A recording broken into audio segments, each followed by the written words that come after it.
बिहार के अंदर 7 से ज्यादा जिले पानी के अंदर डूब जाते हैं, वो भी हर साल।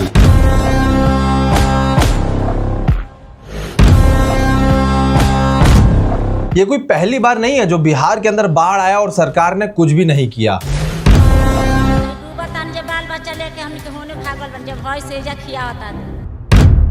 क्योंकि हमारी सरकार को आदत है तो वोट लेने का और फ्री में अपने जेब के अंदर पैसे भरने का। आज ठीक 2 महीने से ज्यादा हो चुके हैं बिहार के अंदर बाढ़ आए हुए, लेकिन हमारी सरकार मीडिया आज भी इसके ऊपर कोई बात नहीं कर रही, जैसे कि इन्होंने पहले किया था। लेकिन अब समझते हैं, जब बिहार की सरकार ऑलरेडी इतना पैसा खर्च कर रही है, लेकिन वो सारा पैसा जा कहां रहा है। पंजाब के अंदर बाढ़ आए, दिल्ली के अंदर बाढ़ आए, मुंबई के अंदर सूखा पड़ जाए, सरकार वहां पे बिल्कुल अपना प्रॉपर नजर डालती है। इंस्टाग्राम और ट्विटर पे ये ट्रेंडिंग पे आ जाता है। पूरे एमएलए, एमपी इन सभी चीजों को टैग करके मदद करने पहुंच जाते हैं। पंजाब में भी बाढ़ का कहर देखने को मिला है। अभी का एक और बड़ा अपडेट आपको दे देते हैं। और बात करेंगे पंजाब, जहां इन दिनों कभी की सबसे बड़ी बाढ़ आई। भीषण बाढ़ से पंजाब जूझ रहा है। पंजाब में हालात सबसे ज्यादा खराब है। लेकिन जब यही चीज हमारे बिहार के अंदर होती है, कोई सरकार आगे नहीं आती। लाखों बच्चे, हजारों घर पानी के अंदर डूब जाते हैं। ना ही पीने के लिए पानी, ना ही प्रॉपर बिजली, और खाने के लिए, यहाँ तक कि दवाई की भी सुविधा इनके पास नहीं होती। तब भी ये लोग सरवाइव करते हैं और अपने सरकार को वोट देते हैं। हर साल बिहार के अंदर बहुत ही भीषण बाढ़ आती है, जिसके बाद ऐसे कुछ तस्वीर देखने को मिलते हैं। ये पहली बार नहीं है। पटना ले लो, बक्सर ले लो, कटिहार ले लो, और इस साल तो जवनिया गांव, जो कि पूरा का पूरा पानी में डूब के बह गया। लेकिन फिर भी सरकार नहीं आई। सरकार आती है जब पानी घट जाता है और वोट का समय आता है। 4 लोगों को इकट्ठा करती है, वोट चिल्लाती है, कुछ लोगों को पैसे बांटती है, और मेंटेनेंस के नाम पे सरकार कुछ फंड भी अलॉट करती है। लेकिन एंड मोमेंट तक वो फंड लोगों के पास आता ही नहीं। जो फैसिलिटी सरकार को पहले बनानी चाहिए थी, आखिरी तक भी उन्हें वो नहीं मिलता।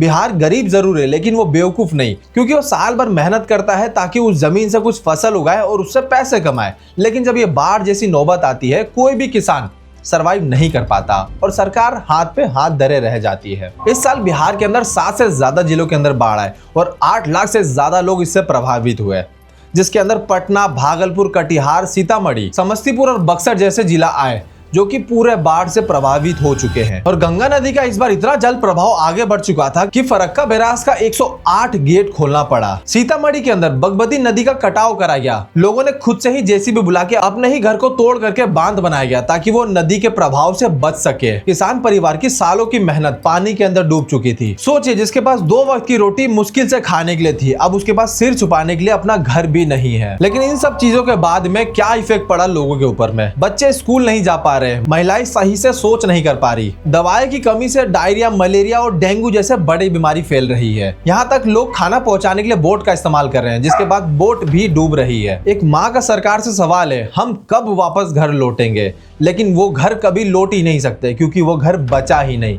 सरकार इसका जवाब दे पाएगी या फिर नहीं? बाढ़ हमेशा सिर्फ जमीन नहीं डुबाती, ये उस किसान के सपने डुबा देती है, ये उस किसान का फ्यूचर डुबा देती है, ये उनका उम्मीद और आने वाली पीढ़ियों का भविष्य तक डुबा के रख देती है। मेरा बिहार सरकार से सिर्फ एक ही सवाल है, सरकार उस दिन कहां थी जब वो वोट मांगने आई थी उस गांव के अंदर? क्योंकि जवनिया जैसे गांव को 2 महीने लगभग पानी के अंदर डूबे हुए हो गए, लेकिन आज भी सरकार बहुत कम मदद पहुंचाती है। सरकार से पहले कई सारे एनजीओ वहां पे पहुंच गई, कई सारे यूट्यूबर पहुंचे मदद के लिए, लेकिन सरकार सिर्फ फंड निकालती है तो अपने डायरी के अंदर, और ये फंड कभी भी उन तक पहुंच ही नहीं सकता। क्योंकि सरकार के डायरी के हिसाब से माने तो वो 70,000 करोड़ रुपए से ज्यादा इन्वेस्ट कर चुकी है लोगों की इंप्रूवमेंट के अंदर में, लोगों की फैसिलिटी के ऊपर में, बाढ़ जैसी चीजों से बचने के लिए। लेकिन क्या सही में ये सारी चीजें ऑन ग्राउंड प्रूफ करती है? क्योंकि सीएजी के रिपोर्ट के हिसाब से माने तो सरकार ने अब तक 70,000 करोड़ रुपए से ज्यादा इन्वेस्ट कर चुके हैं, लेकिन उन्होंने अब तक इसका बिल अकाउंट डिपार्टमेंट को सबमिट ही नहीं किया है।